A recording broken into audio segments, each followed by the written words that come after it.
Every person's story has something to teach us.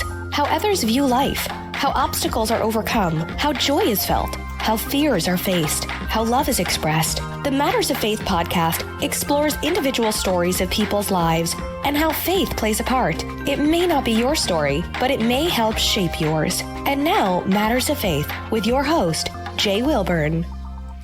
You have found the Matters of Faith podcast on Project Entertainment Network with your host, Jay Wilburn. This is episode 197.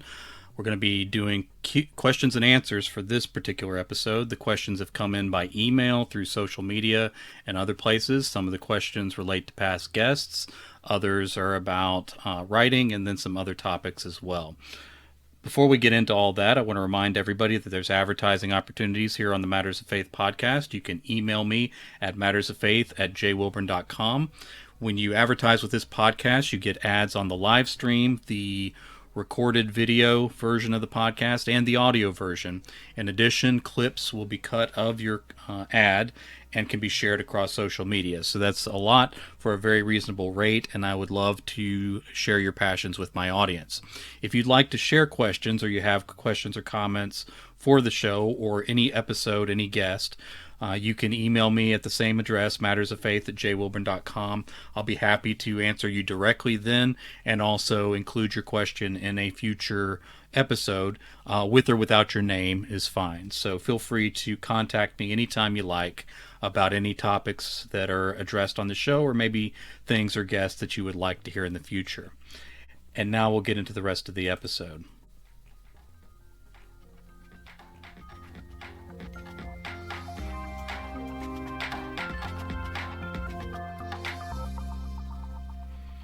This is the Matters of Faith podcast on Project Entertainment Network. The episode we're doing now is 197, and it's a question and answer episode. Our first question is about our previous guest on episode 196, Phil Gustafson. The questioner asks, neuro-linguistic programming is a pseudoscience that is often criticized. Were you aware of this when you interviewed the pastor about it?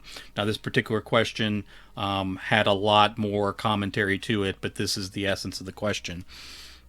The answer is yes, I was aware that there are criticisms of neuro-linguistic programming. It is a line of study that began in the 1970s and combines some different disciplines. Pastor Gustafson has been a pastor for a number of years and currently coaches and guides other spiritual leaders. You can pick up that episode and see what he has to say about neuro-linguistic programming. Now, as I researched it before we began talking, I saw that it is referred to as a pseudoscience in some of the criticisms. I also saw that, in my opinion, the criticisms were mild. So I didn't feel like it was a thing that needed to be challenged. Generally speaking, I don't take a combative stance with my guests, even if I don't agree with them completely, or if my beliefs are different from theirs. I trust the audience to make their own decisions about what they're hearing.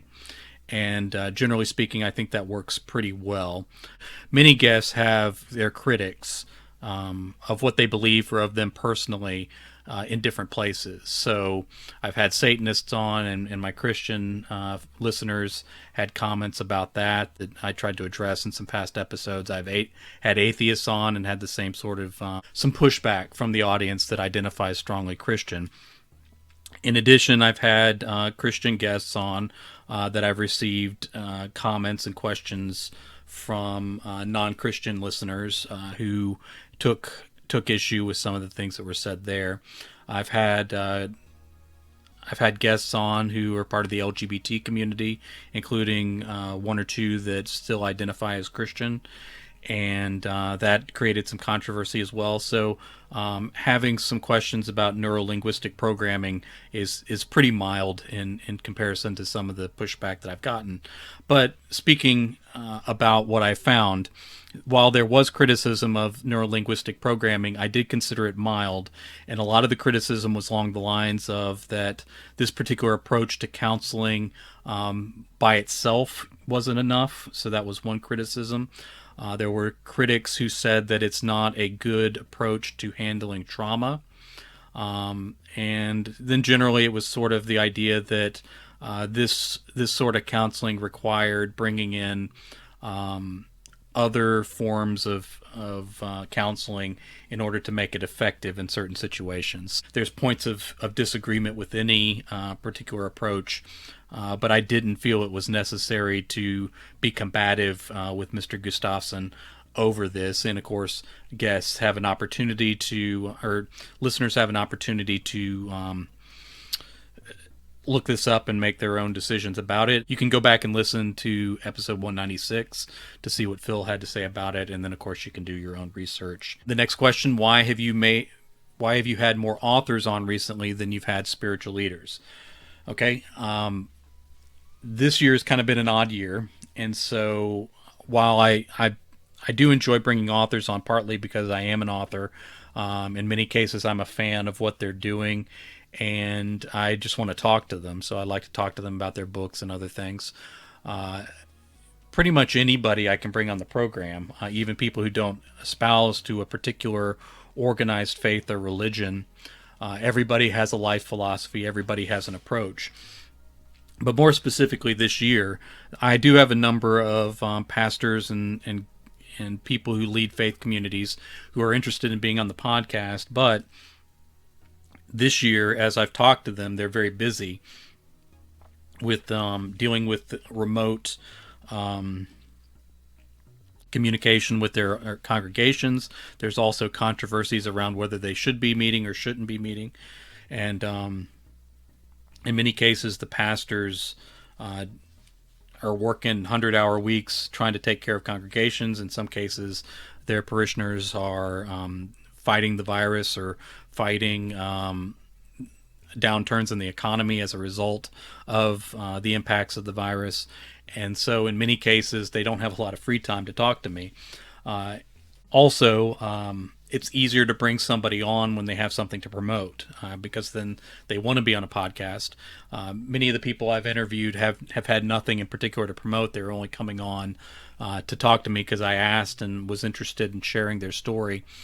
And I've enjoyed those conversations. Authors are kind of easier to bring on because in many cases they're used to being on podcasts, and they usually have something to promote. So there's an incentive for them to be on, especially if I've spoken highly of their work. They're very interested in talking to me then. So it's a good time for all of us. And of course, being an author myself and spending some more time on Twitch and YouTube and things like that, I'm able to use the videos to enhance my other programming and stuff like that. But a lot of it does have to do with the fact that COVID has kept spiritual leaders very, very busy, and they don't quite have as much time to spend on podcasts as they may have had in the past. I'm definitely hoping that changes for a wide variety of reasons. All right, next question. I struggle with mental health issues, and you've talked publicly about your cognitive issues. What is the nature of your issues, and how do you cope with them? My issues are kind of a couple-fold. I try not to view any of my medical issues or anything else I deal with from a negative standpoint, so I don't like being the guy that complains about things.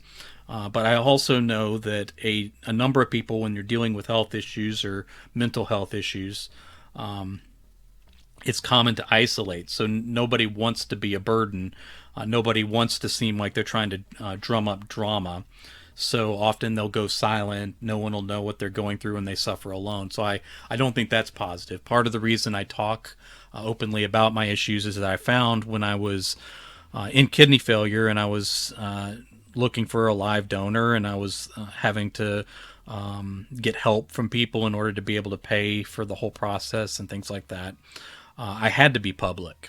And what I found as a result of being public with my health issues was that a number of other people were able to open up and share about the things that they were going through. And when I talked about what I was struggling with and how I was coping, I found that a lot of people needed that. A lot of people needed to hear that, someone else who could understand and talk things through with them. So I've kind of maintained that policy as I've gone through. But I've always tried to stay positive, even in moments where I don't feel my best. I still try to find a positive outlook, and I still try to do that, expressing exactly what I'm going through, and then telling my approach to being positive about it. With my cognitive issues, there's a couple layers to it. One is medical. I'm on medications that have some cognitive side effects. So some of my transplant meds, and then my seizure medications as well. In addition, there are some other issues that are maybe related to some brain damage that I got from abuse as a kid, and then possibly side effects of going through kidney failure and all the poisons going through your system impacting my brain as well. So there's a lot of things that could be causing it, but largely I have some cognitive issues in terms of executive function, in terms of sequencing, being able to follow and remember directions, being able to process steps. My memory is stunted. Even talking on this podcast, there's always some resets I have to do. So often there's words that I'll say that a lot of people think of as sort of audible pauses, and everybody kind of has those habits. But for me, some of those audible pauses are to kind of get my brain kicked back into gear. It's not just filling the silence, because I could stop talking and just as easily go on. But the problem is that my brain gets trapped a little bit, gets caught. And sometimes I just have to speak in order to get my thoughts flowing again. So I guess there's an illusion that I have more flow with my conversation and everything else I do than I really do, because I do a lot of workarounds with that. Now, this is easier when I have a guest on, because I can kind of get my question out and then I don't have to talk for a long time. So episodes like this where I'm answering questions and I'm the only one on screen, I have to carry it myself. Streaming on Twitch carries some difficulties with it as well. Now, one advantage I have is when I edit the videos, I can cut out all the breaks and stumbles and things like that, so it appears that I'm smoother than I really am. But in addition to the medicines that kind of slow me down, and with the transplant meds that have cognitive effects, and then the seizure medications that kind of make things a little cloudy, on top of that, of course, I do have the seizures, which have to be dealt with. I have swallow syncope, which means if I swallow wrong, I could pass out, and some of my friends have unfortunately witnessed that and been very afraid for me. Also, I have central sleep apnea. Now, all of these are kind of along the lines of symptoms of the underlying problem, which are some brain issues. So I'll stop breathing at night, but my apnea is during the day too, which baffled the pulmonologist I was working with. After they went through all the sleep studies, he ended up referring me to another hospital that I haven't heard from yet. And so we're going to see if someone in a bigger center has some answers for me, but it's a pretty severe issue. But the cognitive issues largely are just being able to process. So I don't drive anymore because I'm so easily distracted, and I get cloudy and foggy, and I can get confused. Sometimes if I'm out away from the house, if I don't have somebody with me, if I don't know what's going on, if I'm not in a specific location, I'll get confused about where I am, and I can wander. So I wear a tracking device when I'm outside the house so that my family can find me if something happens. As well as just I'll get distracted sometimes. So I very easily, some days I can't get anything done, and I just do the best I can. But very often I could just catch myself staring at a wall for an unknown amount of time and not realize that I'm doing it. And so I'm constantly drifting in and out in that way. And then I have trouble holding on to memories sometimes. I feel unanchored, like I can't keep track of where I am. So one of the things I do is check in with my wife pretty often. So if I'm having a bad day, which for me just simply means that I'm unfocused and I can feel that I'm kind of distracted, I'll just tell her that I'm having a little trouble today, and she'll kind of keep a closer eye on me. Which isn't as big of an issue if I'm just staying in the house, but if we're going anywhere, then there's a real possibility that I could start wandering because I'm confused and don't know where I am and have trouble, and it can be kind of scary for me as well. So all that goes on. I do have to do some workarounds sometimes, so just trying to get writing done or anything else that I want to get done. I run into a lot of roadblocks, and I have to find ways to sort of keep my mind connected in or find a way around what's going on. And sometimes I just have to admit that I'm not capable of something a particular day. One example is trying to deal with promotion and advertising, learning new things. I got very discouraged not long ago as I was trying to make sense of some of that stuff. And every time I start talking about some of these things, people who don't really have medical issues and are just going through, normal forgetfulness or normal aging or things like that, they'll say, oh yeah, I deal with that too. But I do think there's a distinct difference between dealing with these things when it's just part of the normal process of sometimes we forget stuff, and then having medical blocks to your thinking that get in your way. Because I consider myself a fairly intelligent person, but there's a good bit that I don't have access to. I can't do math as well as I used to. I can't. I get processes that used to be easier for me. I kind of mess them up now, and it's very frustrating for me sometimes. And it puts more work on other people around me who can't count on me for certain things. So there's all that going on. And there, very often I just have to realize. So, like I was talking about, I'm trying to figure out these processes, and there was a point that I realized, okay, it's not that I'm having trouble learning this. I can't keep it in my head. These things that I'm trying to do right now are beyond my ability, and they may stay beyond my ability. So very often I'm having to engage other people to do things for me. And as I tried to look for somebody who could handle the kind of things I was having trouble with, I began to realize that there wasn't somebody out there that did exactly what I needed. And the companies that would even charge a lot for it, there was a number of things about my profile that wouldn't fit what they were looking for in a client. And so just all that put together was very frustrating for me, and I was kind of having a bad day that day, a very discouraged day, and kind of had to set some of those things aside and just realize, there's things that many people can't do, and me not being able to do this is not the worst thing in the world. But those are the kind of struggles I deal with cognitively, and sometimes I can work around them, and sometimes I just have to accept them. And that's simply the reality that I'm dealing with now, and it doesn't mean I have to give up, but it does mean that I have to be realistic about what I'm dealing with and what I can fake my way through and what I can't. So I don't know if that helps, but maybe at the very least, you're not alone. All right, next question. This is an interesting one. When you had the Hookers for Jesus lady on, she claimed a person dancing in a strip club is selling her body and therefore it can't be consensual. You did not challenge her on it. Does that mean you agree? All right. Interestingly, I've had more than one former dancer on. This particular woman was the Hookers for Jesus lady referred to in here is Annie Lobert, who's a well-known Christian speaker and activist. She was in episode 180. That was before I was doing video, so it's an audio-only episode. Annie Lobert runs the organization Hookers for Jesus. It has a double meaning.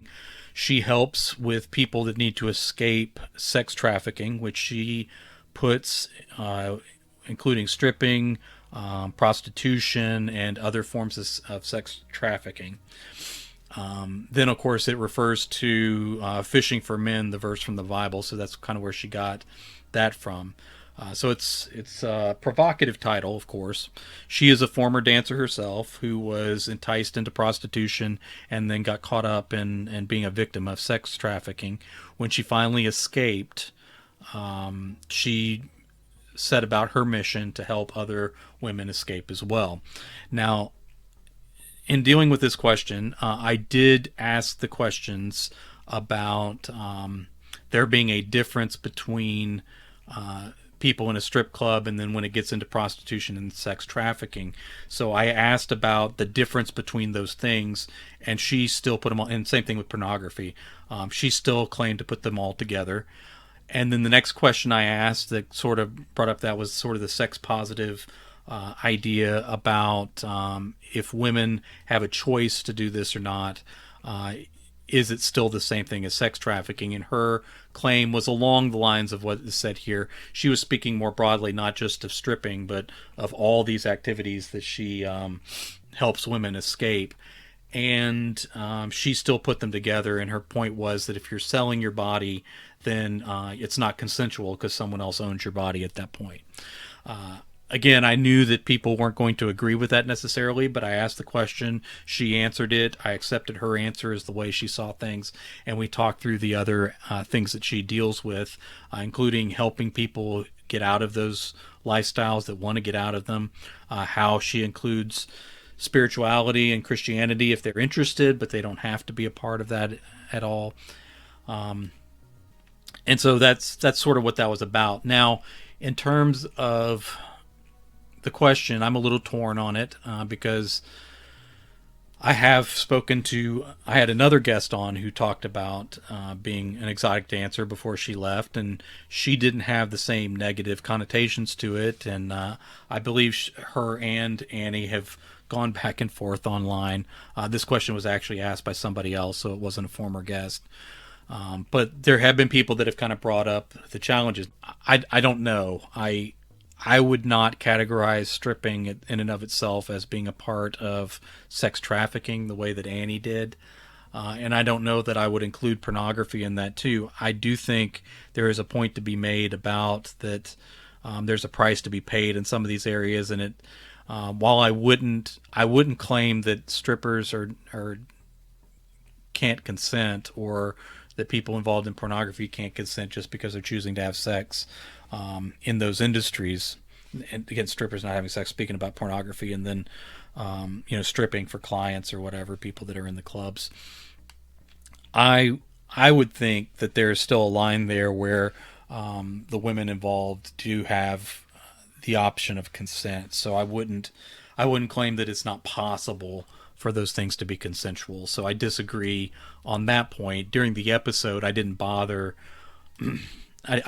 making it an argument because I didn't experience the things that she experienced, and I was asking her what she thought and how she answered it, and then she answered the question, and so I knew there were people in the audience wouldn't agree. But again, I trust the audience to make their own decisions about that. The next question: do you ever have repeat guests? I do. I could name several. John Long has been on more than once. He is the founder of Beautiful Feet Ministries of Tanzania. Lucas Mangum has been on more than once. In the first episode, I talked to him about his faith and background, and in the second episode, we focused in more on some of his writing.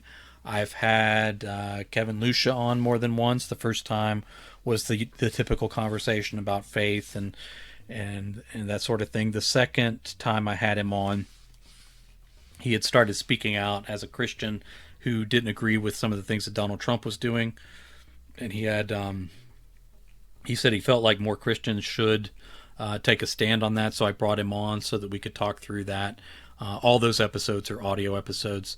And I believe there may have been a couple others that I've had on more than once, but I'm definitely more than willing to have a guest on more than once if they have more to talk to me about, which, 45 minutes or so is not enough to cover everybody's life. So there's always more to say. Who is the most problematic guest you have ever interviewed? All my guests are perfect, and I have no problems with any of them. I did have a guest on, I'm not going to speak negatively about anybody. I did have a guest on who I befriended on Facebook afterwards, and he even referred me to other guests. He was a fairly combative person on Facebook, which, again, he's one of many that are like that. And he'd come on my posts and argue with people and argue with me, and it kind of got more and more and more heated as he disagreed with things I said and then would get personal with me about it. So eventually I did have to block him on there. But the episode was good.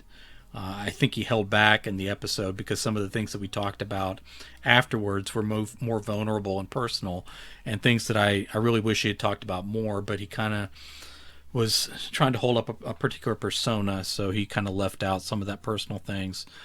Didn't want to look weak or vulnerable, I suppose. I have had guests on who nobody's been combative, so I haven't had anybody on that sort of been problematic for me at all. I have plenty of guests where people get upset about one thing or another and start questioning me on some of the things that I talk about with them. But occasionally guests will talk about some wild topics off air. So I have had some very unusual conversations off air that I'm kind of glad didn't make air, because they would have been very hard to navigate at that point. But I don't know that I would have any guests that I would consider necessarily problematic in that sense. Our next question. What made you decide to try out Twitch, and why did you include the podcast? Okay. The first time I considered Twitch, I'm actually a supporter of Brian Keene on Patreon, in addition to some other authors, and he occasionally was doing essays about writing and topics related to writing. And he said if he were 10 years younger, he would use Twitch as an author platform, and I asked him how he would use it, and he said basically he would use it as a more interactive YouTube, doing Ask Me Anythings, doing readings, and some of those things. And so I started exploring Twitch. At the time, I only had my laptop, so I was using my laptop camera, my laptop microphone. It was very glitchy, and I couldn't look at my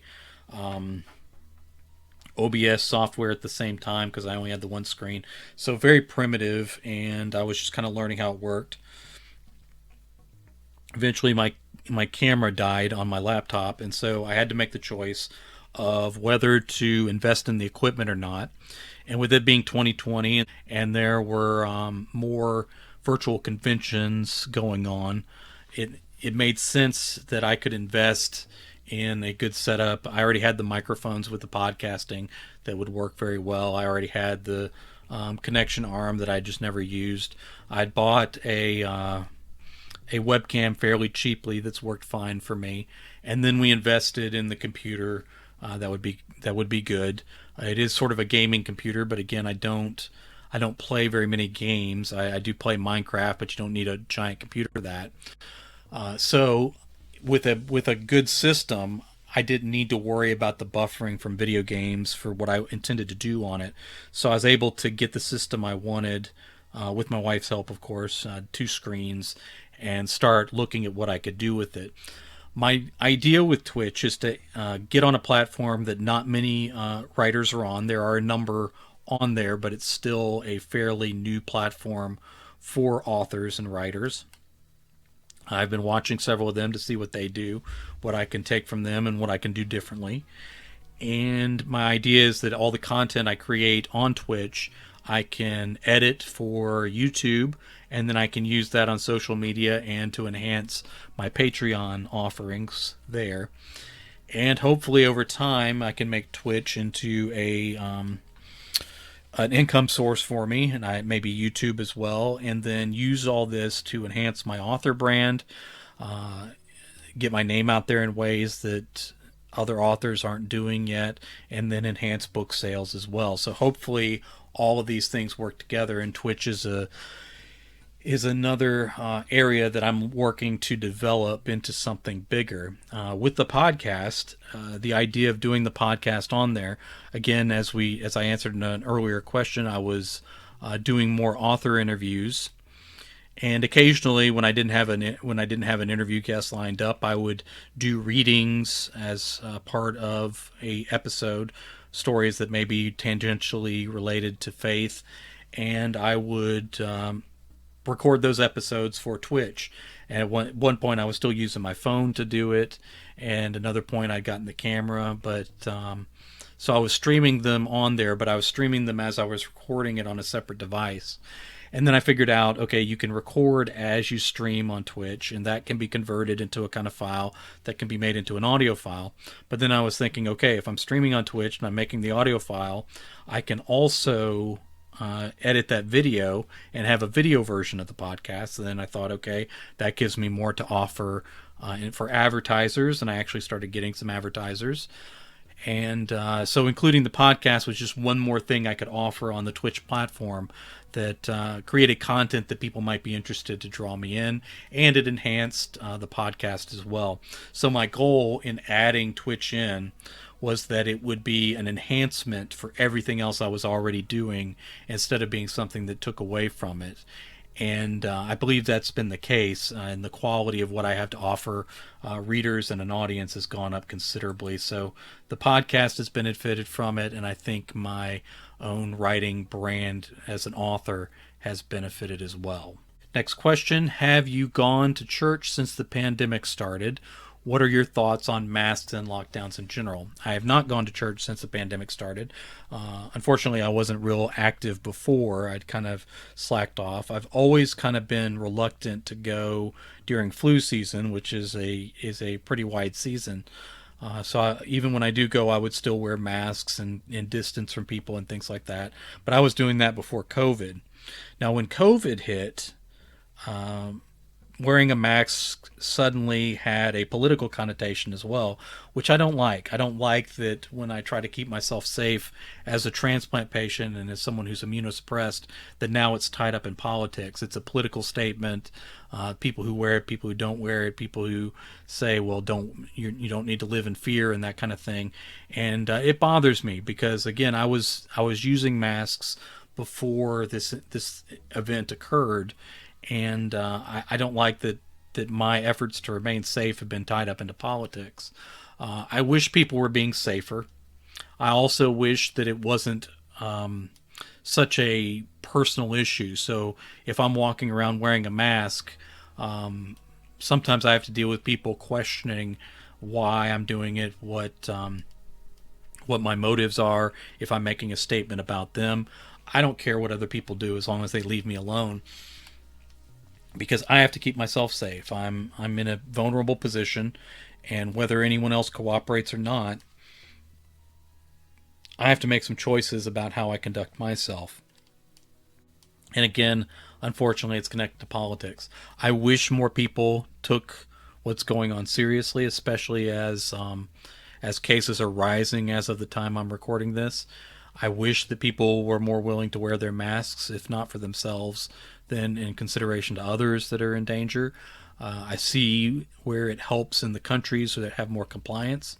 But again, I didn't really expect much difference. The United States is very individualistic and big on personal freedoms, and I believe in those things as well. I choose to wear masks and be safe because I want to be safe. But I didn't expect a lot of compliance from the United States.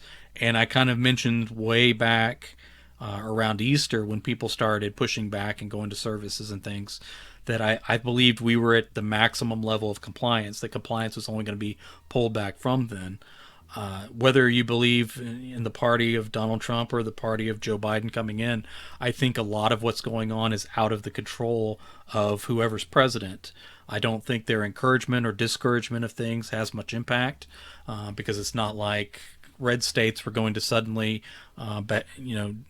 behave differently if there were a Democrat in office instead of Trump, and vice versa. People who are in blue states or lean more liberal, who are also non-compliant for their own reasons in various states, including California. They didn't do so just because they were siding with Trump, and a Democratic president isn't likely to get those people back on board either. So a lot of this comes down to personal choice, and there are huge advantages to the level of liberty and even the level of defiance that we have in the United States. And I think we reap the benefits of that attitude a lot. But one of the downsides is, in a situation like this, you're going to have a lot of non-compliance, and there's going to be a price to pay for that. I don't fault anyone who has the opposite view of me. It does bother me when it reduces to mockery. So I don't like it when a person who's anti-mask or feels the need to downplay the coronavirus or disparage people like me who are taking it seriously, or who are immunosuppressed, or who make comments that make it sound like the people who are sick and dying, or we're going to die anyway, and so it's not a big deal. Those statements do bother me, and I have disconnected myself from some people on Facebook that have been particularly hostile on that point, just because I don't want to deal with them when I'm trying to keep myself safe, and they're standing around mocking what I'm trying to do. It is very much tied to politics, and so this, like many other things that shouldn't have anything to do with politics, are getting to be a part of political identity. But speaking broadly, I believe this pretty much comes down to two things. You either fear one thing or the other the most. So if your biggest fear is the virus and the threat that it poses, then you come down on the side of wearing the mask and taking it seriously and being afraid of the virus spreading.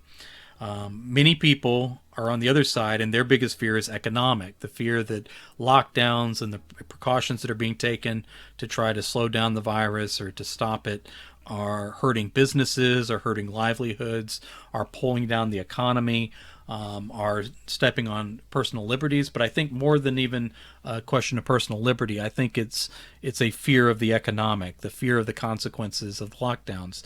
Now, fears of the virus and fears of the of hurting the economy are both valid, but then that translates into not just, well, this is my biggest concern, but then we have to pretend that the virus isn't real, or we have to pretend that masks don't work, or we have to pretend that people who are on the other side are stupid, and that's why they believe what they believe. And I don't think any of those things are productive, but I don't know that there's anything that can be done about it. So I don't know what the answer is for how we should be handling it, but I do wish that it wasn't as controversial of an issue, and that I could go about my business without it being seen as a political statement, I suppose. Next couple questions are related to writing, and I decided to include them because, of course, I've been interviewing authors on the podcast, and so I am getting some writing-related questions as a result. Would you recommend that an author-writer go full-time like you have? When I was a teacher, I had a strict policy of not giving parenting advice, even when I was asked. Because, again, each person's individual life was different. And while I could tell them how things were going at school, I didn't feel qualified to tell how things were going at home. In the same way, I can talk about writing and what works for me, but everybody's life is different. Their circumstances are different. Their ability to absorb risk is different. And so there are a number of factors that go into any kind of decision like this. On paper, it almost always looks like a bad decision. Going full-time as an author is a tightrope walk, and it's very hard to maintain. I went full-time in early 2013 and have managed to survive until now. But it involves some very creative financing, and there's some lean times. Money can sometimes you come in flush, and then sometimes you have long dry periods where you're like, I don't know if we're going to survive this, and you get by and kind of keep going. I generally say I would never tell anyone to quit their job, but you can. So if a person chooses to, I celebrate with them and I encourage them, but I don't specifically tell someone, quit your job and try to do what I do, because there's a lot of ways it can go wrong. But it is sort of just this constant effort to try to make it at something that's very difficult to make it at. Now, I don't regret going full time. It's one of the decisions I've made in my life that has made me the happiest. It's given me the life that I want to have, for all the difficulties that come with it and all the challenges. I very much enjoy being a full-time author. All that said, I'm still trying to figure it out. I'm still trying to make it work. I'm still trying to, every time something works for a while and stops working, I try to figure out why.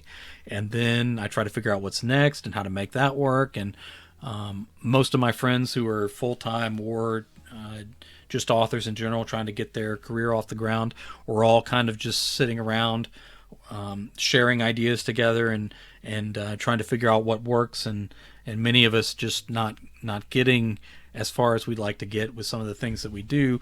But those of us that are stubborn or stupid or whatever you want to call it, we just keep trying and keep trying. And I've said before in many, many places that the difference between those who make it, quote unquote, and those who do not is often just those who refuse to quit. So just refusing to quit in a way is almost the road to success, because you're still working for it and you haven't ever really failed. But again, there's nothing wrong with keeping your day job and writing as passionately as you would if you were a full-time author. So there's not some barrier that it's like, okay, until I do this full-time, it doesn't count. I felt that way a lot when I was trying to write before I went full-time. And when I did, there was really no strong evidence that I should have done it. I've had some successes and I've made it work, and I'm doing okay right now. But again, just there's always those moments where you see your efforts slipping, and then you're like, okay, I got to figure out how to pull this back out, and I got to figure out what's next, and I got to figure out how to make it work, and I got to start from the bottom with this idea and work it up to here. And in the meantime, it's going to be a little lean. But if you decide that's something you want to try, you're welcome to it. But again, there's a lot of effort that goes with it. There's a lot of models for being a writer, and no reason why you have to follow a particular one. I know a lot of people, their primary goal with being an author is to be full-time. That's sort of the pipe dream for them. It is possible. I've done it. Other people have done it. And I guess you could call it successful if I've done it for 7 years and counting. But there's a lot to it. There's a lot of struggle that goes in. And so I don't know if that answers the question fully, but that's sort of the meat of the issue, I suppose. All right, next question. What advice would you give a new writer who wants to pursue writing as a career? Don't do it. I'm just kidding. You should do what you love, and there's a lot of merit to the idea of pursuing your passions. So even if it's a long shot, even if it's something that a lot of people aren't successful with, there are a lot of models for being a writer. I would say that some of it depends on your goals and what you're willing to do as intermediate steps to your ultimate goal. If your ultimate goal is to be a wildly successful, wealthy novelist, then there are probably a number of steps in between, and the more technology and the industry and publishing and distribution and everything evolves, the more paths there are, and the more things you probably have to consider adding to your repertoire in order to have a better shot at being successful. If you're interested in journalism or nonfiction, then there's a lot of paths to build up to that. If you're willing to write articles and work in different areas, if you're willing to ghostwrite, there are a number of ways to earn money as a writer, and that you can combine, you can mix and match those things in order to create enough of a financial portfolio in order to justify your life as a writer. So lots of ways to make that work, and the more creative you are with your I don't know if you call them administrative tasks or your financing or your structure, your plan. The more creative you are with those things, in addition to being creative with your words and your storytelling, the more likely you are to succeed or find a mode of success that may have evaded other people. Next question, is there anything you really want to write that you haven't yet? I kind of get that question occasionally, and a lot of times I'm kind of baffled by it, because I'm like, if I want to write it, I just write it. So there's not a long period of time where there's a thing I want to write and it doesn't get written. On my dry erase board back here, I have some projects underneath future years. So I'll get an idea of something I want to write, and as I'm kind of percolating with it, I'll maybe set that title into a box for an upcoming year. I got really far ahead on a lot of things, so some of those things have shifted forward.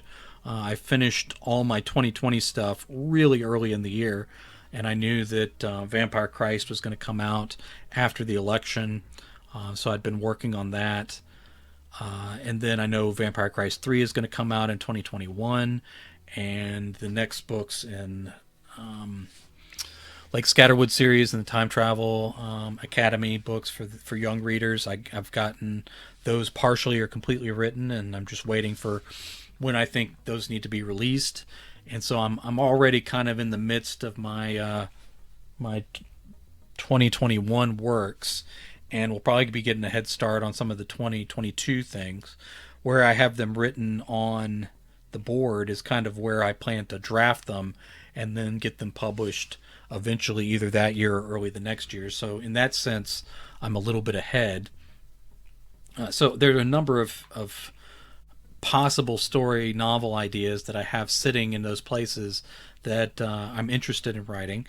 There are genres that I kind of have an idea that I want to write in, but not strongly enough to where I have a story or I want to make the shift. I know that crime fiction has a lot of possibilities, and a number of horror authors have made the transition there and have benefited financially from it. I do occasionally write a crime fiction short story, but there hasn't been like a strong idea that has driven me to where I want to write a particular thriller or a straight crime fiction story. So I've kind of held off on some of that. I guess one answer is I would like to write a bestseller. So that's one thing I haven't written yet that I would like to. I guess if I could pick a dream project at the moment, it would be to do one of the splatter westerns for Death Heads Press. There's been a number of really great authors who have put those out, and they've all been top notch. And so I've really liked those. So it'd be kind of cool to join that rarefied air. Definitely, if I were asked, I would come up with my best stuff to try to send their way. Next question: have you ever considered writing a book about faith? Again, back to my board. There are, I believe, in the 2022 slot, there is a Matters of Faith book that I'm talking about writing. And I've been taking notes for that, and it would be nonfiction. I've ghostwritten a lot of nonfiction. I've also co-written some nonfiction with some folks, and I've done some writing on spiritual topics in other places. But this would be sort of a full book, sort of just on the practical application of faith principles and how different concepts can benefit your life and how they can be included and then enhanced as you go forward. So that's sort of a thing that I'll probably start writing around the year 2022, but I've already taken some notes on it. So yes, I've considered it, and I may be doing that pretty soon. We're running a little long, but let's knock out one more question before we stop today. Is it difficult being a person of faith in the horror industry among publishers, readers, and other writers who are not? Generally speaking, no, it's not difficult being a person of faith. I've been public about my faith for a good portion of my writing career, especially doing this podcast and having authors on it. It's pretty clear where I stand in a lot of ways. A lot of times I agree with people more than I disagree with them, and so that has not been an area of conflict with a lot of folks. Where my faith doesn't present itself in an antagonistic way that oftentimes Christianity is presented.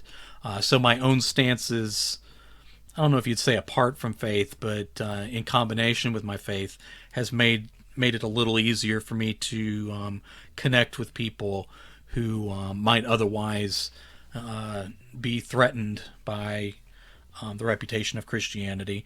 Many of them are very outspoken about being against some of the activities of the church, and some of those criticisms are warranted.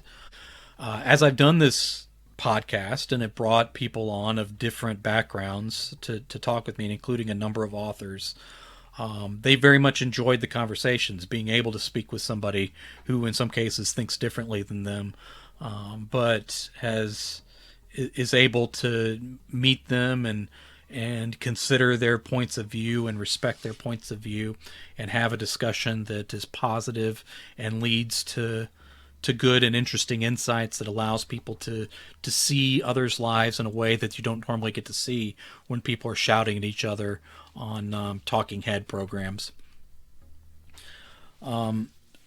So in doing that, I think I have represented my faith fairly well.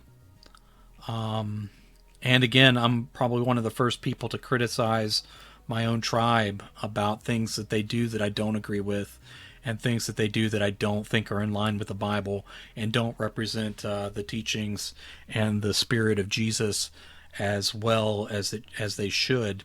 So my willingness to recognize and criticize points where my people who share my religion have gone astray, I think makes people know that I'm not just a zealot who can't see areas where things need to be improved.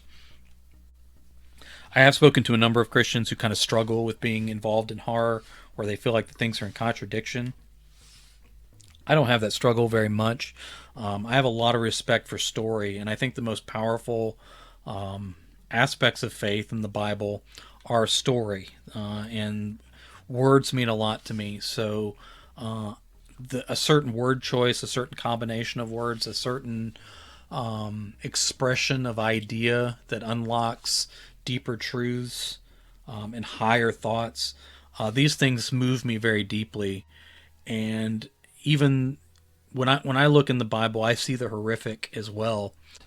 I see what appeals to me in the Bible in many ways also appeals to me in horror, that idea that in the midst of darkness you can find brighter light, and in the midst of bloodshed you can find forgiveness, you can find sacrifice, you can find a God who loves you enough to die for you. And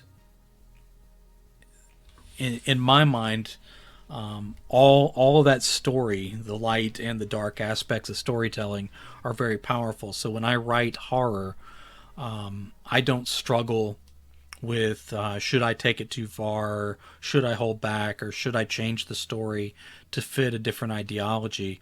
I simply let the story be told, and I'll even tell stories from viewpoints that are not my own, just because there is an interesting story that's found there. So oftentimes, I very much enjoy exploring ideas that are different from my own, and aspects of other people's lives and experiences that can enrich my own and inform me about things that maybe I had not considered. I don't have to adopt their viewpoint, and I don't have to dump off any of my own viewpoints, although being willing to change what you think in light of new evidence is a good idea.